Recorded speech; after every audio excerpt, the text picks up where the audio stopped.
नमस्कार, आदाब। मैं हूं मौजम खान। एक बार फिर से आप सभी का स्वागत है यूथ कनेक्शन में। आज हमारे साथ स्टूडियो में मौजूद हैं 2007 से समाजवादी पार्टी के साथ संघर्ष कर रहे उपेंद्र पाल सिंह। आपको बता दें कि पूर्व में उपेंद्र पाल सिंह पोया विधानसभा से विधायकी का चुनाव लड़ चुके हैं, मगर जनता के विश्वास पर किसी कारण से खरे नहीं उतर पाए थे, जिस वजह से उन्हें हार का सामना करना पड़ा था। बहुत बहुत स्वागत है आपका उपेंद्र पाल सिंह जी हमारे स्टूडियो में। धन्यवाद मौजम भाई। आप शाहजहांपुर में पोया विधानसभा से विधायकी का चुनाव लड़े थे। क्या वजह रही जो जनता की उम्मीदों पर खरे नहीं उतर पाए और हार का सामना करना पड़ा? मौजम भाई, सबसे पहले तो आपके यूथ कनेक्शन न्यूज चैनल को व्यापक रूप से शुरुआत के लिए बहुत बहुत बधाई देते हैं, शुभकामनाएं देते हैं और आपके सभी सम्मानित दर्शकों को सादर नमस्कार प्रणाम करते हैं। मौजम भाई, बहुत बार चुनाव मेहनत पर, आंकड़ों पर नहीं होता है, समीकरणों पर बहुत बार निर्भर करता है। आप देखिए, अपने पड़ोस के ही जनपद लखीमपुर में इतनी बड़ी घटना हुई जहां पर किसानों पर थार गाड़ी चढ़ा दी गई, उनकी छाती पे थार गाड़ी चढ़ा दी गई, किसानों को गाड़ी के तले रौंद के मार दिया गया। वहां भी सारी की सारी सीटें भाजपा जीती। मैं पिछले काफ़ी समय से, लगभग 10 वर्षों से पोया विधानसभा में विधानसभा चुनाव के लिए तैयारी कर रहा था। ऐसा कोई गांव नहीं जहां हम लोगों ने पहुंचना ना हो, जहां संपर्क ना किया हो। गांव-गांव हम लोग गए। वहां की जनता ने बहुत प्यार दिया, बहुत अपनापन दिया। आज तक कभी भी समाजवादी पार्टी को वहां इतना वोट नहीं मिला जितना कि हमको वोट मिला। आज तक समाजवादी पार्टी के जब भी वहां प्रत्याशी जीता है 55,000 53,000 से ऊपर वोट नहीं मिला। हमको वहां की जनता ने 80,000 वोट दिया, बहुत प्यार दिया, अपनापन दिया। लेकिन समीकरण हमारे फेवर में नहीं थे। वहां पर जो समाजवादी पार्टी का बेस वोट है उसकी संख्या बहुत कम थी और जब भी वहां पर समाजवादी पार्टी जीती है, बहुजन समाज पार्टी और कांग्रेस दोनों को लगभग 50-50 हजार वोट हमेशा मिला है। इस बार 2022 के विधानसभा चुनाव में बहुजन समाजवादी पार्टी और कांग्रेस दोनों ही लगभग शून्य पे चले गए। 1-1 चुनाव हुआ, जिस कारण समीकरणों की वजह से हम चुनाव हारे। लेकिन पोया की जनता के हम बहुत आभारी हैं, बहुत ऋणी हैं। उन्होंने हमें भरपूर स्नेह प्यार दिया, भरपूर हमारा सहयोग किया और हमेशा उनके सुख दुख में सम्मिलित होने का काम करेंगे। जब भी कोई जनहित की समस्या होगी उनके लिए शासन प्रशासन से लड़ने का काम करेंगे। वहाँ की जनता मेरा परिवार है, मैं उनके दिल में बसता हूँ और वहाँ की जनता मेरे दिल में बसती है। बात की जाए 2024 लोकसभा चुनाव की, तैयारियां लगभग सभी पार्टियों ने शुरू कर दी हैं। भाजपा के विपक्ष में अगर देखा जाए तो एक बड़ा गठबंधन फिर से सामने आने की पूरी संभावना है। अभी कुछ दिन पहले बिहार में एक मीटिंग हुई जिसमें सभी विपक्षी पार्टियों के प्रमुख शामिल हुए। क्या लगता है गठबंधन से कितना फर्क पड़ेगा 2024 चुनाव पर? देखिए, ये भारत देश की जनता है, हमेशा परिवर्तनशील रही है और परिवर्तन प्रकृति का नियम है। 10 वर्ष मोदी जी की सरकार को होने जा रहे हैं। हिंदुस्तान की जनता ने उन्हें बहुत समय दिया और देश पर राज करने के लिए पर्याप्त समय दिया। लेकिन मोदी जी की सरकार, भारतीय जनता पार्टी की सरकार इस देश की जनता की उम्मीदों पर खरी नहीं उतरी। निरंतर वो जो सरकारी संस्थान है उनको बेचने का काम कर रहे हैं। बेरोजगारों की एक लंबी फौज आज देश में खड़ी हुई है। सरकारी संस्थानों को तो बेच ही रहे हैं, साथ ही साथ कोई भी नए रोजगार के अवसर यहाँ के नौजवानों को, यहाँ की जनता को उपलब्ध नहीं करा रहे हैं। मोदी जी जाके अभी विदेशों में खुद बोलते हैं कि भारत देश विश्व में सबसे अधिक युवाओं का देश है। युवाओं का देश है, उसको तो आप कैश कराना चाहते हैं, उनकी मार्केटिंग आप विदेशों में कर रहे हैं। लेकिन उन युवाओं के लिए रोजगार देने के लिए आप क्या कर रहे हैं? सरकारी संस्थानों को बेच रहे हैं। जो गवर्नमेंट जॉब्स निकल नहीं थी वो पिछले लंबे समय से आपने देखा होगा कोई गवर्नमेंट वैकेंसीज नहीं निकली, और वैकेंसी निकलती है तो खासतौर से उत्तर प्रदेश में वैकेंसी निकलने से पहले ही पर्चे लीक हो जाते हैं। कभी अभी तक भारतीय जनता पार्टी की सरकार में कोई एक भी वैकेंसी सुव्यवस्थित तरीके से, सुचारू रूप से भर्ती नहीं हो पाएगी। तो बहुत जनता त्राही कर रही, चाहे भाई वो महंगाई के मुद्दे हो। आप गैस सिलेंडर देखिए 1200 रुपए में हो गया, डीजल पेट्रोल देखिए 100 रुपए में हो गया। आप शिक्षा के क्षेत्र में आइए, जो मेडिकल एजुकेशन, जो मेडिकल की शिक्षा थी वो 2 लाख से 24 लाख रुपए फीस हो गई है। चाहे वो IIT के फीस हो, जो पढ़ने वाले बच्चे टेक्निकल एजुकेशन पाते थे उनकी भी फीस 2 गुनी 3 गुनी 4 गुनी हो गई है। आप मरीजों की स्थिति देख रहे हैं, जो 1 रुपए में जो सरकारी अस्पताल में मरीज को दिखाने का 1 रुपए पर्चा बनता था, आज वो पर्चा 100 रुपए का बन रहा है। संसाधनों के अभाव में, मेडिकल संसाधनों के अभाव में तमाम मरीज, गरीब जनता अस्पतालों के बाहर तड़प तड़प कर दम तोड़ रही है। ये जनता 10 वर्षों में मोदी जी की नीतियों से त्राही त्राही कर गई है। केवल हिंदू मुस्लिम सांप्रदायिक बातों को करने के अलावा कोई भी सरकार का विजन नहीं है, कोई भी मिशन नहीं है, गरीबों के लिए कोई काम नहीं किया गया है। जनता समझ चुकी है और बार बार काट की हांडी नहीं चढ़ती, बार बार सांप्रदायिक बातें करके सत्ता हासिल नहीं की जा सकती। विपक्ष हमेशा भाजपा के ऊपर आरोप लगाता है हिंदू मुस्लिम की राजनीति करने का। क्या कुछ ऐसे मुद्दे हैं, क्योंकि भाजपा तो लगातार कहती है हम सबका साथ सबका विकास पर काम करते हैं। देखिए, ये तो सर्वव्यापी सभी जानते हैं। भारतीय जनता पार्टी कहती है कि जब से हम आए तब से सांप्रदायिक दंगे नहीं हो रहे। अब चोर के हाथ में अगर चाबी दे दी जाए तो निश्चित ही चोरी होना कम हो जाएगा। सांप्रदायिक दंगे हमेशा भारतीय जनता पार्टी के लोग, जो इनके सहयोगी दल हैं, वही कराते थे।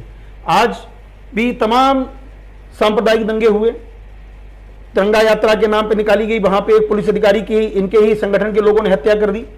तो हिंदू मुस्लिम की बात किए बिना जब भी हो तो हिंदू मुस्लिम की ही बात करते हैं, चाहे वो एनआरसी के माध्यम से हो, चाहे वो तमाम मुद्दे हैं जिस तरीके से केवल हिंदू मुस्लिम के बीच में एक खाई पैदा करने का काम करते हैं, हिंदुस्तान की गंगा जमुनी तहजीब को बिगाड़ने की कोशिश करते हैं, केवल सांप्रदायिकता के ऊपर अपनी राजनीतिक रोटियां सेककर बार बार सत्ता में आने का प्रयास करते हैं और सत्ता में काबिज हुए भी हैं। लेकिन हिंदुस्तान की जनता, उत्तर प्रदेश की जनता अब इनकी बातों को समझ चुकी है और उसके चुनावी मुद्दे जो हैं वो रोजगार होगा, शिक्षा होगा, चिकित्सा होगा।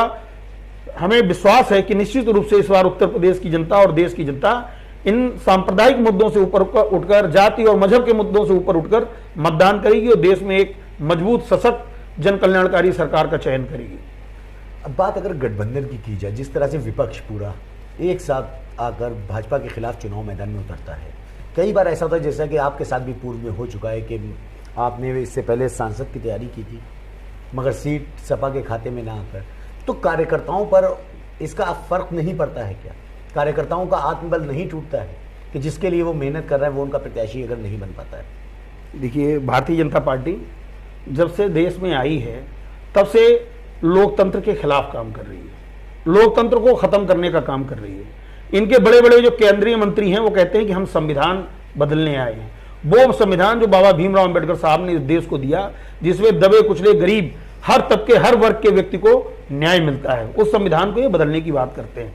अभी आपने देखा तमाम जगह जो ब्लॉक प्रमुख के चुनाव हुए, उनमें जिनके पास 50-50, 60-60 बीडीसी थे, वो लोग अपना पर्चा भी दाखिल नहीं कर पाए। जिनके पास 2 बीडीसी का भी समर्थन नहीं था, वो ब्लॉक प्रमुख बन गए। जिनके पास 2 जिला पंचायत के सदस्य भी नहीं थे, वो जिला पंचायत अध्यक्ष बन गए। जो विपक्ष के कैंडिडेट चुनाव लड़ना चाहते थे, अभी तक जिनका 50 साल से घर बना था तब सही था, लेकिन जैसे ही उन्होंने ब्लॉक प्रमुख का चुनाव लड़ने के लिए मन बनाया तो उनके घर पे राजस्व की टीमें भेज दी गई, उनके घरों की नाप कराई जाने लगी, उनके पेट्रोल पंप सील किए जाने लगे, उनके घरों पे जेसीबी मशीनें भेज दी गई। तो ये लोकतंत्र को खत्म करना चाहते हैं। अगर लोकतंत्र को बचाना है तो निजी स्वार्थों को किनारे करना पड़ेगा। जैसा कि हमारे विपक्ष के जो लोग, तमाम पार्टियां, विशेष तौर से हमारी समाजवादी पार्टी के राष्ट्रीय अध्यक्ष माननीय अखिलेश यादव जी इस कुर्बानी देने के लिए तैयार रहते हैं कि देश को लूटने वाली दमनकारी सरकार को हटाने के लिए अगर हमें अपने कार्यकर्ताओं के साथ उनके हकों को मारना भी पड़े, समाजवादी पार्टी के लोग भी ये बलिदान देने के लिए तैयार हैं कि अगर हमें अपने निजी स्वार्थों को त्यागना भी पड़े, देश हित में, राष्ट्र हित में, संविधान के हित में, लोकतंत्र के हित में इस सरकार को हटाना बहुत जरूरी है। हम सब उस कुर्बानी के लिए, उस त्याग के लिए पहले भी तैयार थे, आज भी तैयार हैं।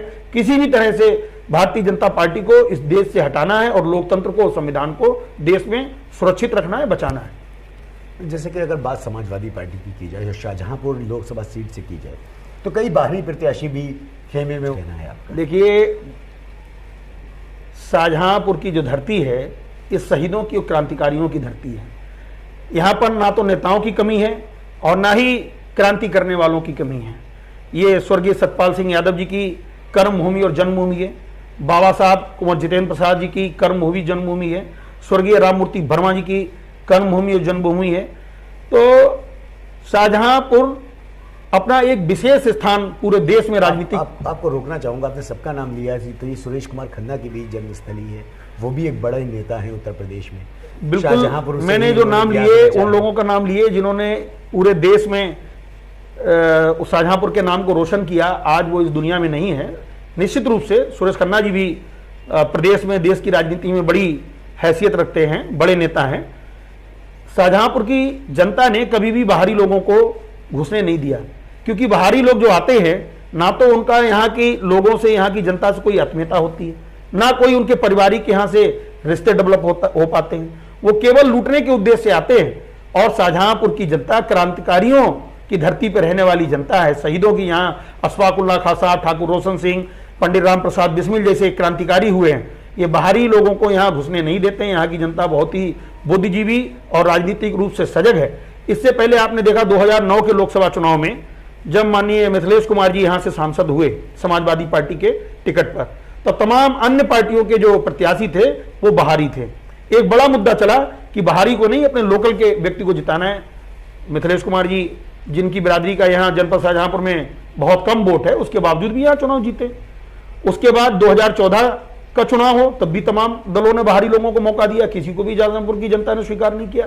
2019 में भी कांग्रेस से बाहरी प्रत्याशी को मौका मिला, लेकिन शाहजहांपुर की जनता ने स्वीकार नहीं किया। एक दिल्ली से प्रत्याशी आए थे, 2009 में भी लड़े हैं और 2014 में भी लड़े हैं।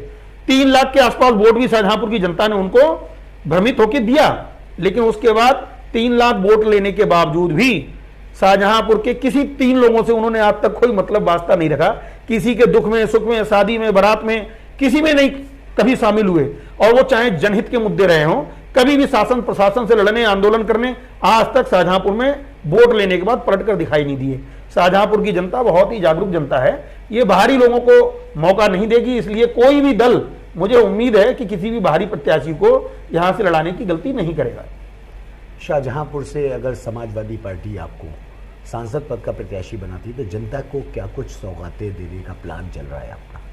देखिए, मुझे भाई शाहजहांपुर की जनता ने मुझे बहुत कुछ दिया है और मैं शाहजहांपुर का बेटा हूं, शाहजहांपुर में जन्मा हूं, शाहजहांपुर में ही मेरा कर्मभूमि है, मेरी जन्मभूमि है। मैं छात्र राजनीति के समय से राजनीति में सक्रिय हूं। मेरी इंटर की क्वालिफिकेशन यहीं शाहजहांपुर से, तिलर से, एलवीजेपी इंटर कॉलेज से हुई। तब से मैं छात्र राजनीति में सक्रिय रहा, छात्रों के हितों की लड़ाई लड़ता रहा। उसके बाद जनपद शाहजहांपुर की सम्मानित जनता ने मेरी पत्नी को 2 बार जिला पंचायत का सदस्य बनाया। एक बार तिलर विधानसभा क्षेत्र से, निगोही से, एक बार कटरा विधानसभा क्षेत्र से, 2-2 बार मुझे विभिन्न क्षेत्रों से जिला पंचायत सदस्य बनाकर भेजा। उसके बाद जिला पंचायत अध्यक्ष भी यहाँ की सम्मानित जनता ने मुझे भारी बहुमत से बनाया। जब मैं जिला पंचायत अध्यक्ष रहा तो मेरी कार्यशैली यहाँ की सम्मानित जनता ने, क्षेत्रवासियों ने देखी है। शायद ही कोई ऐसी न्याय पंचायत हो जहां पर मेरी पत्नी जिला पंचायत अध्यक्ष रही, उनके किए हुए कामों का एक पत्थर ना लगा हो। 1400 से ज्यादा सड़कें पूरे जनपद में मेरे द्वारा बनाई गई, जो कि अपने आप में रिकॉर्ड है। 15 वर्षों में जितना काम जिला पंचायत में नहीं हुआ होगा, जितना कि 3 वर्षों के अल्प समय में हमारी पत्नी नीतू सिंह के द्वारा कराया गया। तो यहाँ की जनता मेरी कार्यशैली भी जानती है। और चाहे जनहित के मुद्दे हों, चाहे वो किसी हमारे पार्टी के कार्यकर्ता को या किसी भी क्षेत्रवासी को फर्जी मुकदमों में फंसाने की बात हो, चाहे महंगाई के मुद्दे हों, चाहे और भी कोई भी जनहित के मुद्दे रहे हो, चाहे बाढ़ पीड़ितों को मुआवजा दिलाने की बात रही हो, चाहे भारी बारिश की वजह से खराब हुई फसलों में किसानों को मुआवजा दिलाने की बात रही हो, ऐसा शायद ही कोई आंदोलन हो जिसमें हमने अपने क्षेत्रवासियों के लिए आंदोलन में भाग ना लिया हो, जेल जाने का काम ना किया हो। तो यहाँ की जनता मेरी कार्यशैली को जानती है। ये मेरे लिए प्रोफेशन नहीं है, राजनीति मेरे लिए प्रोफेशन नहीं है। एक मेरी अंतरात्मा से जनता की भावना, जनता की सेवा करने की मेरी भावना है, जो कि शाहजहांपुर की जनता मुझे पहले भी देख चुकी है। इसलिए मुझे पूरा विश्वास है कि शाहजहांपुर की जनता मुझे मौका देगी। और शाहजहांपुर की जनता ने यदि मुझे मौका दिया तो यहाँ पर पढ़ने वाले जो हमारे नौजवान हैं, जिन्होंने टेक्निकल एजुकेशन पा ली, आज जिनकी डिग्रियां केवल कागज बन के रह गई हैं, वो रोजगार की तलाश में, जॉब की तलाश में अपने बूढ़े माँ बाप को, अपने परिवार को, अपने भाई बहनों को यहाँ से छोड़कर बड़े बड़े शहरों में धक्के खाने के लिए मजबूर हैं।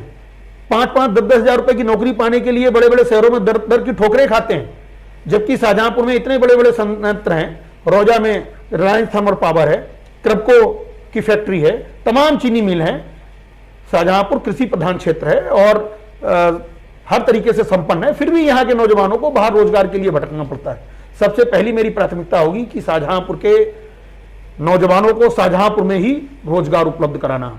उसके बाद जो हमारे किसान भाई कर्जे में दबे हुए हैं, कर्जे की वजह से आत्महत्या कर रहे हैं, उनके कर्जों को माफ कराने के लिए उनकी लड़ाई लड़ना। जो हमारे क्षेत्र के लोग चिकित्सा के अभाव में बड़े शहरों में जाते हैं, ठोकरें खाते हैं, चिकित्सा के अभाव में मर जाते हैं, अपने लोगों को खो देते हैं। यहाँ पर मेडिकल कॉलेज तो बन गया, लेकिन ये आप भी जानते हैं, आप मीडिया से जुड़े हुए हैं, कितनी सुविधाएं वहां पर मिल पा रही हैं, यहाँ के क्षेत्रीय लोगों को कितना इलाज वहां पर मिल पा रहा है।